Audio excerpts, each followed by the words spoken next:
नमस्कार विद्यार्थी मित्रांनो, मी एस के शेख.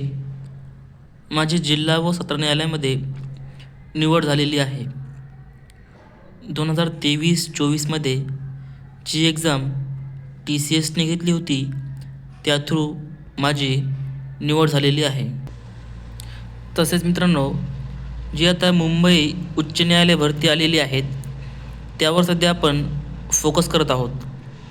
आणि आज आपल्याला जे मुंबई उच्च न्यायालय भरतीचा पेपर झाला होता शिपाईचा 5 मे रोजी, तर तो पेपर आज आपण बघणार आहोत. त्या पेपरचे मी तुम्हाला आज स्पष्टीकरण देणार आहे.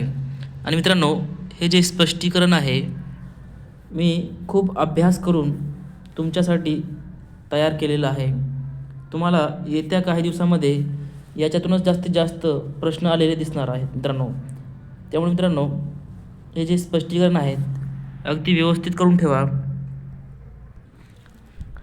तसेच मित्रांनो, आपल्या CKO अकॅडमी या यूट्यूब चॅनलवर मी तुम्हाला अगदी फ्रीमध्ये मार्गदर्शन करत आहे. यामध्ये आपण मागील प्रश्नपत्रिकेचे स्पष्टीकरण, तसेच जे शिपाई भरतीसाठी चापल्य चाचणी आणि मुलाखतीची परिपूर्ण तयारी अगदी फ्रीमध्ये तुम्हाला आपल्या यूट्यूब चॅनलवर आपण देत आहोत. फ्रीमध्ये तुम्हाला मार्गदर्शन करत आहोत. मित्रांनो, फक्त तुमचं काम एकच आहे, ह्या व्हिडिओला लाईक करायचं, चॅनलला सबस्क्राईब करायचं आणि जास्तीत जास्त विद्यार्थ्यांपर्यंत ह्या व्हिडिओची लिंक शेअर करायची आहे. चला तर मित्रांनो, आजचा जो आपण विषय आहे की आपल्याला आज प्रश्नपत्रिकेचे स्पष्टीकरण करायचे आहेत. तर आजचा आपला पहिला प्रश्न आहे, कवी त्र्यंबक बापूजी ठोंबरे यांचे टोपण नाव काय आहे? मित्रांनो, मी तुम्हाला महत्त्वाचे टॉपिक काढून दिले होते. त्यामध्ये हा पण टॉपिक दिला होता बघा. GKसाठी 21 टॉपिक काढून दिले आहे मी. ते टॉपिक अगदी व्यवस्थित करून ठेवा. नंतर इतर टॉपिक करून ठेवा. ते महत्त्वाचे टॉपिक मी कुठून काढले तर मागील प्रश्नपत्रिकेचा अभ्यास केला आणि ज्या टॉपिकवर रिपीट प्रश्न विचारलेले आहेत असे टॉपिक मी तुमच्यासाठी काढले होते. ते 21 टॉपिक व्यवस्थित करून ठेवा. GKचे आणि गणित बुद्धिमत्ता आणि इंग्रजी टॉपिक मी तुम्हाला देणारच आहे लवकरच. तसे मित्रांनो, या प्रश्नाचं उत्तर काय आहे? तर मित्रांनो, या प्रश्नाचं उत्तर ऑप्शन 3 बालकवी. कवी त्र्यंबक बापूजी ठोंबरे यांना बालकवी असे आपण म्हणतो. मित्रांनो, आता आपण जे इतरही महत्त्वाचे कवी आणि त्यांचे टोपण नावे आहेत ते बघूया. तर मित्रांनो, आपल्या व्हिडिओचे वैशिष्ट्य म्हणजे मी तुम्हाला जे प्रश्न तर सांगतच आहे, मागील प्रश्न सांगत आहे, परंतु पुढच्या एक्झाममध्ये कशा पद्धतीने याच टॉपिकवर प्रश्न येऊ शकतात आणि कोणते महत्त्वाचे पॉईंट आहेत त्यावर प्रश्न येऊ शकतात असे टॉपिक तुमच्यापर्यंत पोहोचवतो मित्रांनो. एकदम अभ्यासपूर्वक ह्या सर्व गोष्टी मी तुमच्यापर्यंत पोहोचवत आहे. तर मित्रांनो, आता आपण बघूया बाकीचे पण काही महत्त्वाचे कवी आणि त्यांची टोपण नावे. तर पहिलं आहे वि. शिरवाडकर. तर यांचं टोपण नाव आहे कुसुमाग्रज. वि. शिरवाडकर यांचं टोपण नाव आहे कुसुमाग्रज. त्र्यंबक बापूजी ठोंबरे आपण आताच बघितलं, यांना म्हणतात आपण बालकवी म्हणून हे ओळखले जाते. त्र्यंबक बापूजी ठोंबरे हे बालकवी म्हणून ओळखले जातात, लक्षात ठेवा, महत्त्वाचं आहे. माणिक घोडघाटे यांना ग्रेस कवी म्हणून यांचं टोपण नाव आहे. यांचं टोपण नाव काय आहे मित्रांनो? ग्रेस कवी म्हणून याला ओळखलं जातं. चिंतामण त्र्यंबक खानोलकर. चिंतामण त्र्यंबक खानोलकर यांचं टोपण नाव आहे आरती प्रभू. पुढचं आहे कृष्णा केशव दामले. यांचं आहे केशवसूत म्हणून कृष्णा केशव दामले ओळखले जातात. तर पुढचं आहे नारायण मुरलीधर गुप्ते. यांना आपण बी कवी म्हणून ओळखले जातो. आणि मित्रांनो, हे जे महत्त्वाचे मी तुम्हाला दिलेले आहे काढून, तर हे स्टेट बोर्डमधून काढून दिलेले आहेत. जे स्टेट बोर्ड आहे मागचे ते खूप महत्त्वाचे आहेत आणि यातूनच जास्तीत जास्त मागील प्रश्नपत्रिकेमध्ये प्रश्न विचारलेले होते पेपरमध्ये. तर मित्रांनो, मी हे महत्त्वाचे तुम्हाला दिलेले आहेत. आता पुढचं एक आहे बघा, दिनकर गंगाधर केळकर, दिनकर गंगाधर केळकर यांना आपण अज्ञातवासी असे म्हणून ओळखतो. अज्ञातवासी म्हणजेच दिनकर गंगाधर केळकर. तर मित्रांनो, एकदम एक्झाम ओरिएंटेड कंटेंट मी तुम्हाला देत आहे. फक्त IMP गोष्ट की ज्यातून एक्झाममध्ये प्रश्न येतात त्या गोष्टी मी तुम्हाला देत आहे आणि माझा अनुभव मी सर्व गोष्टी या व्हिडिओमध्ये टाकत आहे. मित्रांनो, याचा तुम्हाला परीक्षेमध्ये नक्की फायदा होणार आहे. फक्त मित्रांनो, तुम्ही या सर्व गोष्टी मी जे सांगत आहेत, मी तुम्हाला महत्त्वाचे टॉपिक दिलेले आहेत ते टॉपिक करून ठेवा. इतरही व्हिडिओज मी तुमच्यासाठी घेत असतो. तसेच दररोज मी 9 वाजता लाईव्ह येत असतो. तुमचे प्रश्न सोडवण्याचा प्रयत्न करत असतो, तुमच्या अडचणी सोडवण्याचा प्रयत्न करत असतो. तसेच मित्रांनो, आपल्या या यूट्यूब चॅनलवर महत्त्वाचे टॉपिक पण मी घेणार आहे. तुम्हाला येत्या काही काळामध्ये टेस्ट सिरीज पण देणार आहे. बऱ्याच गोष्टी तुम्हाला अगदी फ्रीमध्ये देणार आहेत. त्यासोबत स्टेट बोर्ड आणि मागील प्रश्नपत्रिकेसोबत हे जे PDF आहे, जे आता आपण बघत आहोत प्रश्न आणि त्याचे स्पष्टीकरण, त्याचे PDF पण मी आपल्या टेलिग्राम चॅनलवर देणार आहे. तर तुम्ही स्टेट बोर्ड पण टेलिग्राम चॅनलवर टाकणार आहे. तर ह्या सर्व गोष्टी तुम्हाला मी देणार आहे. फक्त तुम्ही मित्रांनो आपल्या टेलिग्राम चॅनल आहे ते जॉईन करून ठेवा. तिथून तुम्हाला भरपूर साऱ्या गोष्टी अगदी फ्रीमध्ये मिळणार आहे. आता मित्रांनो, पुढचा प्रश्न बघूया. ज्या नामावरून ते पुरुष जातीचा आहे किंवा स्त्री जातीचा आहे हे आपल्याला कळते त्याला नामाचे म्हणतात, नाम असे म्हणतात. म्हणजे त्यांना काय सांगायचं आहे की असं कोणतं नाम आहे किंवा असे कोणते आहे की त्यातून पुरुष जाती आणि स्त्री जातीचा बोध होतो. तर याचं उत्तर आहे मित्रांनो ऑप्शन नंबर 3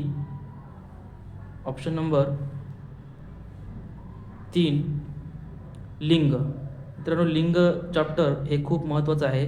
मागील प्रश्नपत्रिका बघितल्या मी, त्यामध्ये लिंग या टॉपिकवर जास्तीत जास्त वेळेस त्यांनी प्रश्न विचारलेला आहे. हे टॉपिक व्यवस्थित करून ठेवा. आणि आपण सध्या GKच्या प्रश्नावर जास्त फोकस करत आहोत, स्पष्टीकरण करत आहोत. त्या मराठी, इंग्रजी आणि गणित बुद्धिमत्ता याचे महत्त्वाचे टॉपिक पण तुम्हाला मी देणार आहे. त्यांचे महत्त्वाचे जे टॉपिक आहे ते पण मी आपल्या यूट्यूब चॅनलवर घेणार आहे. त्याबद्दल तुम्ही निश्चिंत राहा.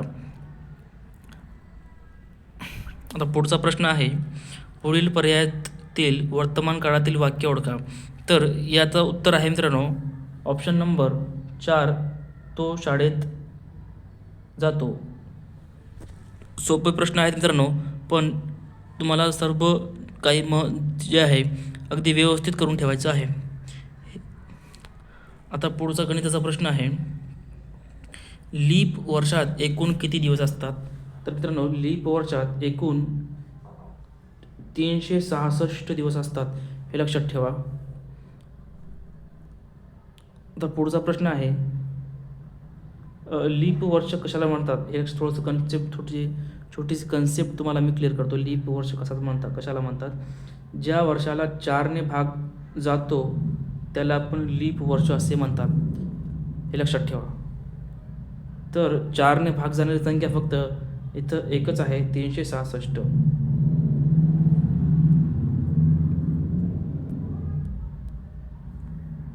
आता आपला पुढचा प्रश्न आहे, असा कोणता प्राणी आहे जो एकाच वेळेला 2 वेगवेगळ्या दिशेने बघू शकतो? एकाच वेळेला 2 वेगवेगळ्या दिशेने बघणारा प्राणी फक्त एक आहे मित्रांनो, खाली सरडा. सरडा हा एकाच वेळी 2 ठिकाणी एकाच वेळेस बघू शकतो, हे लक्षात ठेवा. मित्रांनो, काही प्रश्न मी स्पष्टीकरण का देत नाही, कारण हे जे प्रश्न आहेत त्यांनी स्टेट बोर्डमधून घेतलेले प्रश्न आहेत आणि स्टेट बोर्ड आपल्याला करायचं आहे. मी तुम्हाला आपल्या चॅनलवर टेलिग्राम चॅनलवर स्टेट बोर्ड टाकतो. तसेच महत्त्वाचे स्टेट बोर्ड आपण या यूट्यूब चॅनलवर पण घेणारच आहोत. पण स्टेट बोर्डमधून आलेले जे प्रश्न आहेत मी एक्सप्लेन करत नाहीत, कारण ते पुढच्या वेळेस इतर प्रश्न जशाच तसे उचलणार आहेत. हा जो प्रश्न आहे जशाच तसा उचललेला आहे, तर ते पुढच्या एक्झाममध्ये जशाच तसे प्रश्न दुसऱ्या म्हणजे स्टेट बोर्डमधूनच उचलणार आहेत, पण इतर प्रश्न उचलणार आहेत. तर हे एक्सप्लेन करण्यात याचा काही अर्थ नाही. म्हणजे एक्सप्लेन करून असे प्रश्न काही फायदा नाही. जे प्रश्न एक्सप्लेन करायचे आहेत ते प्रश्न मी तुम्हाला एक्सप्लेन करून देणार आहेत आणि जे स्टेट बोर्डमधून आलेले आहेत ते स्टेट बोर्डमधून तुम्हाला सांगणार आहे की स्टेट बोर्डमधून प्रश्न आलेला आहे. तुम्हाला स्टेट बोर्ड जर वाचले तुम्ही तर तिथून तो प्रश्न सॉल्व्ह होऊ शकतो. भारतातील सर्वात जास्त हत्ती कोणत्या राज्यात असतात? तर 3 ते 4 वेळेस हा प्रश्न विचारलेला आहे की कोणत्या राज्यात सर्वात जास्त हत्ती असतात? तर याचं उत्तर कर्नाटक आहे. तर हे लक्षात ठेवा. हे पण स्टेट बोर्डमधून प्रश्न आलेला आहे. आता पुढचा प्रश्न आहे, निरोगी मानवाच्या शरीराचे तापमान किती असते? तर याचं उत्तर आहे मित्रांनो 37 अंश. हे पण स्टेट बोर्डमधून आलेला प्रश्न आहे, हे लक्षात ठेवा. जे प्रश्न रिपीट होऊ शकतात किंवा जे टॉपिकवर प्रश्न रिपीट होऊ शकतात तेच टॉपिकचे स्पष्टीकरण मी तुम्हाला देणार आहे, जेणेकरून तुम्हाला जास्तीत जास्त फायदा व्हावा. आता पुढचा प्रश्न आहे, कोणती वस्तू हलवण्यासाठी लागणारे बल हे त्या वस्तूच्या अवलंबून असते? काहीतरी प्रश्न चुकलेला आहे, पण या प्रश्नाचं उत्तर आहे ऑप्शन नंबर 1 वस्तुमानावर. पुढचा प्रश्न बघूया. आणि हा प्रश्न पण स्टेट बोर्डमधून आलेला आहे. तर तुम्हाला स्टेट बोर्ड करायचे आहे मित्रांनो. स्टेट बोर्ड जर तुम्ही केले नाही तर तुमचं रिझल्ट येणार नाही, कारण मी तुमच्या समोर दाखवत आहे किती प्रश्न स्टेट बोर्डमधून आलेले आहेत. आणि स्टेट बोर्डमध्ये आपण टेलिग्राम चॅनलवर टाकणार आहे. टेलिग्राम चॅनल जॉईन करून ठेवा. कमेंट बॉक्स आणि डिस्क्रिप्शन बॉक्समध्ये त्याची लिंक मी तुम्हाला देतो. पुढचा प्रश्न आहे, खालीलपैकी कोणता एक धातू आहे? हा प्रश्नसुद्धा स्टेट बोर्डमधून आलेला आहे. तर याचं उत्तर आहे ऑप्शन 4 पारा हा धातू आहे. ठीक आहे. आता पुढचा प्रश्न बघूया मित्रांनो, खालीलपैकी कोणता पदार्थ पूर्ण अन्न म्हणून ओळखला जातो? हा पण प्रश्न स्टेट बोर्डमधलाच आहे. तर याचं उत्तर मित्रांनो यापैकी नाही आहे, कारण पूर्ण अन्न हे आपण दुधास म्हणतो. जे दूध हे पूर्ण अन्न म्हणून ओळखलं जातं, हे लक्षात ठेवा. दुधामध्ये काय असतं? तो प्रथिने, कॅल्शियम, व्हिटॅमिन डी, ऊर्जा आणि इतर अनेक पोषक तत्वांचा उत्तम स्रोत आहे दूध. तसेच दुधाला आपण काय म्हणतो? पूर्ण अन्न म्हणून ओळखलं जातो, हे पण लक्षात ठेवा. पुढचा प्रश्न आहे मित्रांनो, खालीलपैकी कोणत्या रोगाचा प्रसार पाण्यामार्फत होतो? आता मित्रांनो मागील प्रश्नपत्रिकेमध्ये तुम्हाला मी हा प्रश्न म्हणजे ह्या फॉर्मॅटमध्ये या टॉपिकवर प्रश्न विचारला होता आणि मी तुम्हाला हवेमार्फत होणारे रोग, पाण्यामार्फत होणारे रोग या सर्व रोग लिहून दिले होते. ते पण मागील प्रश्नपत्रिकाची ॲनालिसिस तुम्हाला दिलेले आहे, ते व्हिडिओ पण बघून घ्या. तर याचं उत्तर आहे मित्रांनो वरीलपैकी सर्व. म्हणजे पाण्यामुळे जे दूषित पाणी आहे त्याच्यामुळे प्रसारामुळे अतिसार पण होतो, कावीळ पण होतो, विषम ज्वर पण होतो, हे लक्षात ठेवा. तर मित्रांनो पाण्यामार्फत होणारे काही महत्त्वाचे रोग मी तुम्हाला सांगतो दूषित पाण्यामुळे. तर यामध्ये बघा, कॉलरा, विषमज्वर, अतिसार, कावीळ आणि अमांश, हे पण लक्षात ठेवा. अमांश, कॉलरा, विषमज्वर, अतिसार, कावीळ आणि अमांश हे जे रोग आहे पाण्यामार्फत होतात. मित्रांनो खूप महत्त्वाचे मी तुम्हाला गोष्टी काढून देत आहे. या सर्व गोष्टी व्यवस्थित करून ठेवा. यातूनच तुम्हाला जास्तीत जास्त पेपरमध्ये जे प्रश्न दिसणार आहेत. आता हे प्रश्न हा बघा स्टेट बोर्डमधून आलेला प्रश्न आहे. स्टेट बोर्डमधून जसा तसा उचललेला प्रश्न आहे. पाण्याचा गोठणबिंदू किती असतो? तर या प्रश्नाचं उत्तर आहे 0 अंश सेल्सिअसवर पाणी हा गोठतो, हे लक्षात ठेवा. तर विविध तापमानमध्ये थोडंसं स्पष्टीकरण बघूया. विविध तापमान मापन श्रेणीनुसार पाण्याचा गोठणबिंदू खालीलपैकी आहे. जसं की सेल्सिअसमध्ये जर आपण बघितलं तर 0 अंश यावर त्याचा गोठणबिंदू आहे. फॅरनहाईट यामध्ये जर मोजलो आपण तर ते आहे 32 अंश F. केल्विनमध्ये मोजलं तर 273.15 K एवढं म्हणजे तापमान आहे. तापमानावर पाणी गोठतो, हे लक्षात ठेवा. हे खूप महत्त्वाचं आहे मित्रांनो, तुमच्यासाठी मी काढलेलं आहे. पुढचं बघूया आता प्रश्न. भारतामध्ये मेट्रो ट्रेन कोणत्या शहरामध्ये सुरू झाली? प्रश्न बघा, भारतामध्ये मेट्रो ट्रेन कोणत्या शहरामध्ये झाली? तर याचं उत्तर आहे मित्रांनो कोलकाता या शहरामध्ये सुरू झालेली आहे. 24 ऑक्टोबर 1984 मेट्रो ट्रेन सर्वात प्रथम कुठे सुरू झाली? कोलकाता येथे 24 ऑक्टोबर 1984, हे लक्षात ठेवा. पुढचा आहे विषाणूच्या कोणत्या शास्त्रीय नावाने विषाणूच्या कोणत्या शास्त्रीय नावाने ओळखला जातो? विषाणू कोणत्या शास्त्रीय नावाने ओळखला जातो असा प्रश्न आहे. तर मित्रांनो याचं उत्तर आहे ऑप्शन नंबर 2 व्हायरोलॉजी. काय आहे? व्हायरोलॉजी. विषाणूला शास्त्रीय नाव काय आहे? व्हायरोलॉजी हे लक्षात ठेवा. आता वैज्ञानिक नावे तुम्हाला सांगतो मी 2. शास्त्रीय नाव नाही मित्रांनो, वैज्ञानिक नाव सांगतो. जसं की विषाणूला आपण बघितलं त्याचप्रमाणे जीवाणू आणि विषाणूला काय म्हणतात? व्हायरोलॉजी. तर जीवाणूला बॅक्टेरिया असे म्हणतात, हे लक्षात ठेवा. आता राष्ट्रगीत यावर प्रत्येक एक्झाममध्ये प्रश्न विचारलेला आहे बऱ्यापैकी जास्तीत जास्त वेळेस, तर हे पण लक्षात ठेवा. तर राष्ट्रगीत वंदे भारत कोणी लिहिले? तर याचं उत्तर आहे मित्रांनो ऑप्शन नंबर 2 बंकिमचंद्र चॅटर्जी यांनी राष्ट्रगीत लिहिलेले आहे. तर राष्ट्रगीत म्हणजे जनगण मन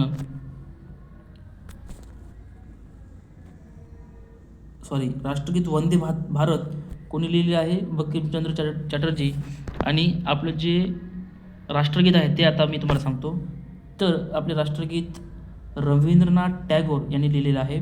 ते मूळ भाषा जेव्हा लिहिले होते तर त्याची भाषा कोणती होती? मूळ भाषा बंगालीमध्ये लिहिली होती त्यांनी, नंतर ते ट्रान्सलेट करण्यात आलं आणि आपण ते स्वीकारलं कधी? 24 जानेवारी 1950ला आपण ते स्वीकारलं.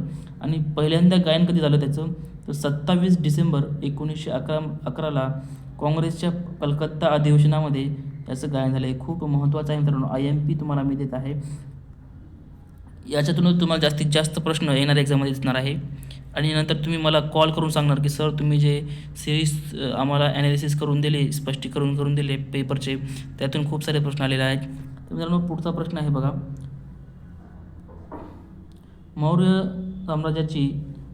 मौर्य साम्राज्याची स्थापना कोणी केली?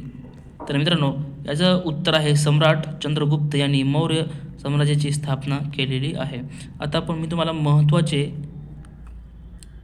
हा प्रश्न आपल्याला एक्सप्लेन करायचा आहे. तर साम्राज्य आणि त्याचे संस्थापक काढून देतो, लक्षात ठेवा. कुशाण साम्राज्य, कनिष्क. राष्ट्रकूट साम्राज्याचे संस्थापक आहेत दंतीदुर्ग. पल्लव साम्राज्याचे संस्थापक आहेत सिंहविष्णू. हे महत्त्वाचे आहे मित्रांनो, IMP आहे, लक्षात ठेवा. कुशाण, कनिष्क, राष्ट्रकूट, दंतीदुर्ग आणि पल्लव, सिंहविष्णू हे लक्षात ठेवा. पुढे बघूया मित्रांनो. आता तसेच एक राहील आपला बहमनी सल्तनतचं जे संस्थापक आहेत हसन गंगू आहेत, ते लक्षात ठेवा. बहमनीचे हसन गंगू आहेत हे लक्षात ठेवायचं आहे. आता मित्रांनो जायकवाडी धरण कोणत्या नदीवर बांधण्यात आलेले आहे? तर याचं योग्य उत्तर आहे मित्रांनो गोदावरी नदीवर जायकवाडी धरण हे बांधण्यात आलेलं आहे. तर महत्त्वाचे धरणे मी तुम्हाला सांगतो, हे धरणे व्यवस्थित करून ठेवा. तर यातूनच तुम्हाला प्रश्न येणार आहे. तर महत्त्वाचं धरण पहिलं आहे कोयना हे सातारा जिल्ह्यामध्ये आहे. कोयना, सातारा. जायकवाडी धरण हे छत्रपती संभाजीनगरमध्ये आहे, हे लक्षात ठेवा. जायकवाडी धरण छत्रपती संभाजीनगरमध्ये आहे. राधानगरी हे धरण कोल्हापूर जिल्ह्यामध्ये आहे. राधानगरी हे धरण कोल्हापूर जिल्ह्यामध्ये आहे. भंडारदरा हे धरण अहमदनगर जिल्ह्यामध्ये आहे. भंडारा हे धरण अहमदनगर म्हणजे सध्याचं अहिल्याबाई नगर. पुढचं आहे उजनी धरण म्हणजे सोलापूर धरण, हे लक्षात ठेवा. महत्त्वाचे तुम्हाला मित्रांनो मी धरणे सांगितलेले आहेत. तर मी तुम्हाला काय करत आहे मित्रांनो, हे स्पष्टीकरण देत आहे आणि अशा पद्धतीने स्पष्टीकरण देत आहेत की ज्यातून तुम्हाला जास्तीत जास्त मार्क्स मिळण्यास मदत होईल. आणि अशाच पद्धतीने जर आपण अभ्यास केला तर जास्त मार्क्स मिळतात मित्रांनो. आणि ह्या सर्व गोष्टी तुम्हाला कोणी सांगत नाही आणि एवढं डिटेलमध्ये एक्सप्लेनेशन कोणी करत नाही मित्रांनो. त्यासाठी मित्रांनो फक्त तुम्ही चॅनलसोबत राहा. मी तुम्हाला बऱ्याच गोष्टी अगदी फ्रीमध्ये देणार आहे आणि माझा अनुभव तुम्हाला मी सांगणार आहे की मी कशा पद्धतीने अभ्यास केला होता. त्या स्ट्रॅटर्जी मी तुम्हाला सांगितलीच आहे, पण ह्या सर्व गोष्टी मी केलेल्या आहे म्हणून मी आज इथं आहे. आणि 27.85 मार्क्स मला मिळाले होते 30पैकी. तर काय मिळाले होते? तर मी असल्या गोष्टी केलेल्या आहेत आणि ज्या गोष्टी वर्क होतात आणि ज्या गोष्टी मी केलेल्या आहेत, ज्या गोष्टी माझ्या सहकारी मित्रांनी जे सिलेक्ट झालेले आहेत त्यांनी केलेल्या आहेत, त्या सर्व गोष्टी मी तुमच्यापर्यंत पोहोचवण्याचा प्रयत्न करत आहे मित्रांनो. फक्त तुमचं काम एकच आहे, जास्तीत जास्त व्हिडिओला लाईक करायचं, शेअर करायचं आणि चॅनलला सबस्क्राईब करायचं आहे.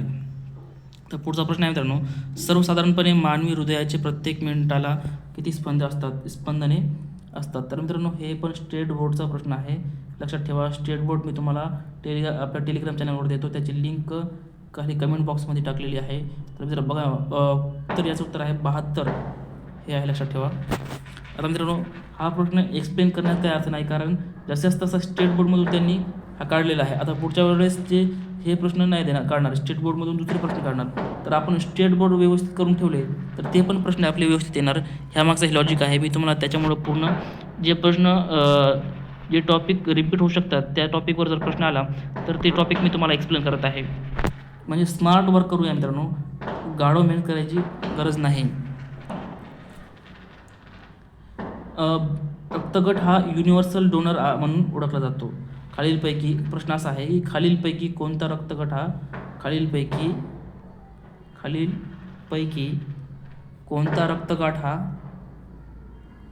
कोणता रक्तगट हा युनिव्हर्सल डोनर म्हणून ओळखला जातो? तर याचं उत्तर आहे ऑप्शन नंबर 3 ओ रक्तगट हा म्हणजे ओला आपण सर्वदाता पण म्हणतो. सर्वदाता म्हणजे ओ हा रक्तगट सर्वांना चालतो, त्यामुळे आपण त्याला सर्वदाता म्हणून पण ओळखला जातो, हे लक्षात ठेवा. हे स्टेट बोर्डमधून आलेला प्रश्न आहे. हे पण स्टेट बोर्डमधून आलेला प्रश्न आहे मित्रांनो. स्टेट बोर्ड करायचे आहे तुम्हाला. बटाटा आहे, डॅश आहे. बटाटा हे काय आहे तर खोड आहे मित्रांनो. बटाटा हे काय, खोड आहे. आणि कॉमन सेन्सवर खूप सारे प्रश्न सुटतात मित्रांनो. जास्त काही अभ्यास असायलाच पाहिजे असं काय नाही. आता बघा, हे प्रश्न किती कॉमन सेन्सवर सुटतो. आपल्याला काय विचारलेलं आहे, बटाटा. तर बटाटा फळ आहे का? ठीक आहे, इथं बटाटा काय फळ आहे का? तर फळ नाही. बीज आहे का बटाटा? बीज नाही. आणि बटाटा हा मूळ आहे का? मूळ पण नाही. काय आहे मग? बटाटा खोड आहे. म्हणजे कॉमन सेन्स जरी लावलं तर उत्तर आपण काढू शकतो. आणि काही प्रश्न कॉमन सेन्सवर पण सुटतात, तसेच काही इलिमिनेशन टेक्निक वापर सुटतात, तसेच काही कीवर्ड टेक्निक आहेत, MCQ सोडवण्याच्या टेक्निक्स आहेत मित्रांनो काही, ते पण मी तुम्हाला शिकवणार आहे. तर ह्या सर्व गोष्टी डिटेलमध्ये तुम्हाला सांगणार आहे, जेणेकरून तुम्हाला जास्तीत जास्त फायदा व्हावा, हाच माझा उद्देश आहे मित्रांनो. पुढचा प्रश्न आहे, डॅश हा दिवस संविधान दिन म्हणून ओळखला जातो. तर मित्रांनो, कोणता दिवस असा आहे खालीलपैकी की जो संविधान दिन म्हणून ओळखला जातो? तर याचं उत्तर आहे 26 नोव्हेंबर हा दिन संविधान दिन म्हणून ओळखला जातो. तर मित्रांनो, हा पण स्टेट बोर्डमधून आलेला प्रश्न आहे. तर आता हा पण बघा, कॉमन सेन्सवर प्रश्न सुटतो. आपल्याला काय विचारलेलं आहे, संविधान दिन. आता मित्रांनो, हा 15 ऑगस्ट काय आहे? स्वातंत्र्य दिन असू शकतो का? नाही. 26 जानेवारी काय आहे? 26 जानेवारी काय आहे? तर प्रजासत्ताक दिन आहे का? नाही. 14 नोव्हेंबर काय आहे? बाल दिन असू शकतो का? नाही. उत्तर काय आहे आपला? 26 नोव्हेंबर. म्हणजे हे इथं इलिमिनेशन टेक्निक खूप महत्त्वाचे आहे मित्रांनो. इलिमिनेशन टेक्निक हे पण याच्यावर पण भरपूर सारे प्रश्न सुटतात. या सर्व गोष्टी तुम्हाला मी सांगणारच आहे, त्याबद्दल तुम्ही निश्चिंत राहा. फक्त मित्रांनो, तुम्ही चॅनलला सबस्क्राईब करा. मी तुम्हाला खूप साऱ्या गोष्टी देणार आहे फ्रीमध्ये, ह्या सर्व गोष्टी लक्षात ठेवा.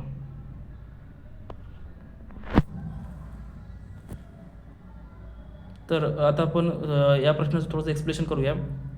26 नोव्हेंबर हा दिन आपण संविधान दिन म्हणून साजरा करतो. भारताची राज्यघटना याच्यामध्ये स्वीकारली होती, त्याच्यामुळे आपण संविधान दिन साजरा करतो.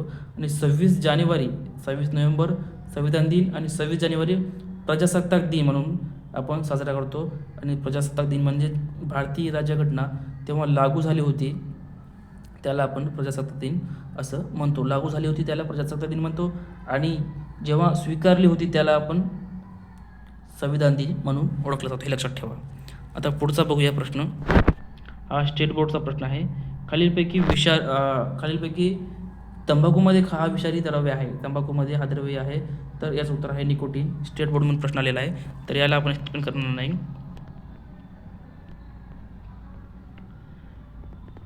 महाराष्ट्राला एकूण किती किमीचा समुद्रकिनारा लाभलेला आहे? तर याचं उत्तर आहे मित्रांनो ऑप्शन नंबर 2 720 किलोमीटर. 720 किलोमीटर हा महाराष्ट्राला समुद्रकिनारा लाभलेला आहे. तर मित्रांनो, आता थोडंसं एक्सप्रेशन करूया आपल्याबद्दल. हे इथं थोडंसं खाली आलं ते, ठीक आहे. तर आता महाराष्ट्राबद्दल थोडीशी बेसिक माहिती आपल्याला पाहिजे मित्रांनो, की हे लक्षात ठेवा. जे महाराष्ट्राचं भौगोलिक अक्षांश विस्तार आहे 15.48 ते उत्तर ते 26.6 उत्तर, हे लक्षात ठेवा. रेखांश 72.36 पूर्व ते 36.54 रेखावृत्त आहे, हे पण लक्षात ठेवा. महत्त्वाचे तुम्हाला मी सांगत आहे. आणि बाकीच्या पण गोष्टी आहेत महाराष्ट्राबद्दल, की महाराष्ट्र हा आकार जे आहे त्रिकोणी आहे, दक्षिणेकडे निमुळत आहे, उत्तरेकडे रुंद आहे महाराष्ट्र. तसेच कोकण किनारपट्टीमध्ये अरबी समुद्राच्या किनाऱ्यालगतचा भाग जो आहे त्याला आपण सह्याद्री म्हणून ओळखला जातो. यावर प्रश्न आलेला आहे बघा. प्रस्तारभंगातून हा भाग तयार झालेला आहे. पश्चिम घाट सह्याद्री म्हणून ओळखला जातो. कोकण आणि पठार यांना वेगवेगळ्या कारणाने पर्वतरांगा जिथे अनेक घाट आहेत, थडघाट, भोरघाट, या सर्व गोष्टी मित्रांनो ह्याची PDF मी तुम्हाला टेलिग्रामच्या चॅनलवर टाकतो. ह्या सर्व गोष्टी व्यवस्थित करून ठेवा. जे सीमा आहे, शेजारील राज्य कोणते, इतर वैशिष्ट्य आहेत, क्षेत्रफळ किती आहे, ह्या सर्व गोष्टी तुम्ही टेलिग्राम चॅनलवर तुम्हाला याची PDF मी टाकतो.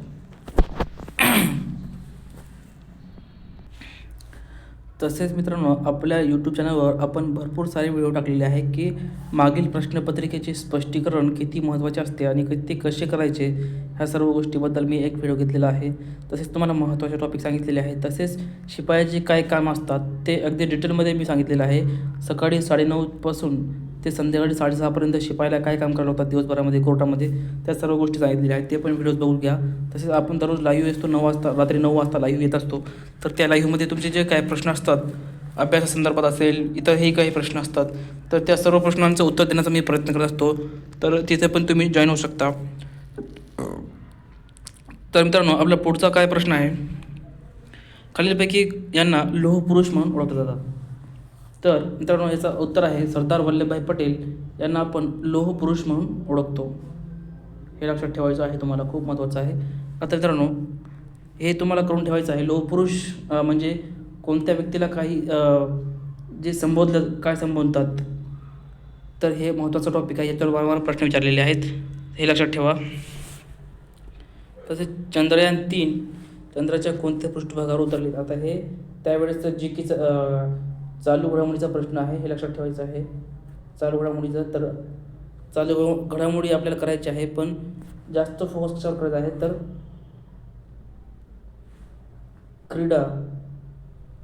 क्रीडावर जास्त प्रश्न विचारलेले आहेत. क्रीडा, ग्रामीण संदर्भात योजना, यावर जास्त प्रश्न विचारलेले आहेत. तसेच नियुक्त्यावर प्रश्न विचारलेले आहेत तुम्हाला. चालू घडामोडीमध्ये नियुक्त्या महत्त्वाचे टॉपिक मी तुम्हाला सांगितले आहे मित्रांनो, ते व्यवस्थित करून ठेवा, नंतर इतर टॉपिक करा. आता पुढचा प्रश्न आहे,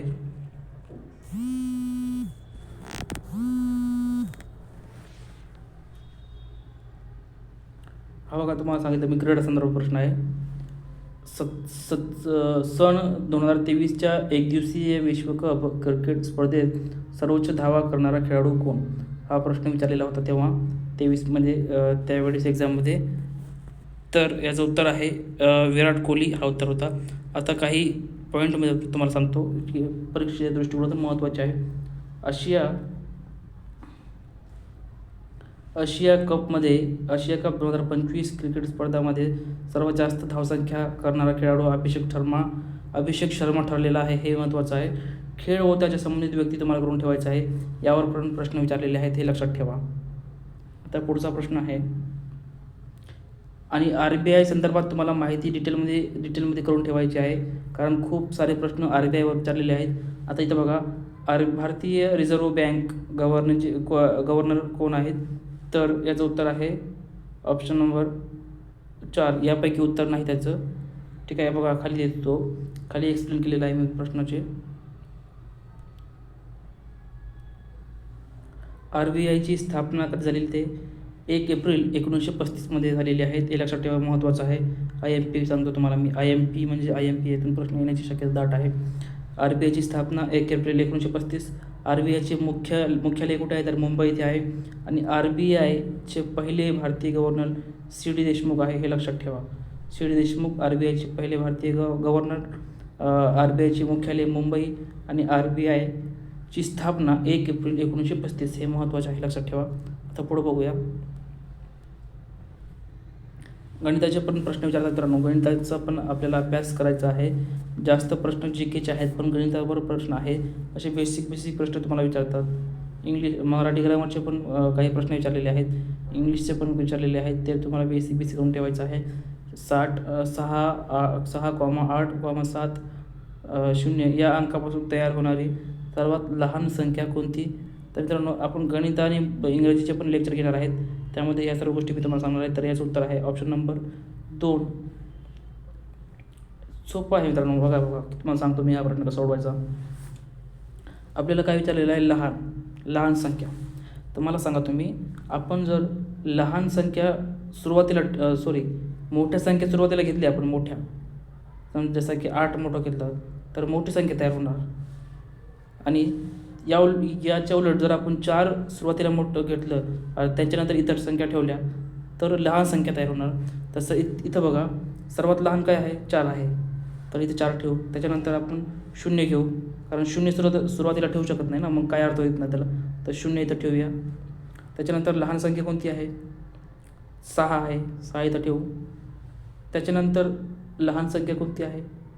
तर 7 आहे. त्याच्यानंतर लहान संख्या कोणती आहे? तर 8 आहे. झाली आपली लहान संख्या तयार. काय उत्तर आहे? 40,678. कोणतं ऑप्शन आहे? Option number 2. म्हणजे मित्रांनो, ट्रिकनुसार मी तुम्हाला मॅथ शिकवणार आहे आणि म्हणजे समजेल अशा भाषेमध्ये मी तुम्हाला गणित शिकवणार आहे. त्यावर तुम्ही निश्चित राहा. पण थोडंसं मला वेळ द्या मित्रांनो. मी तुम्हाला भरपूर साऱ्या गोष्टी अगदी फ्रीमध्ये देणार आहे. तर अशा पद्धतीने छोट्या मोठ्या ट्रिक्स जर वापरलं तर लक्षात राहते.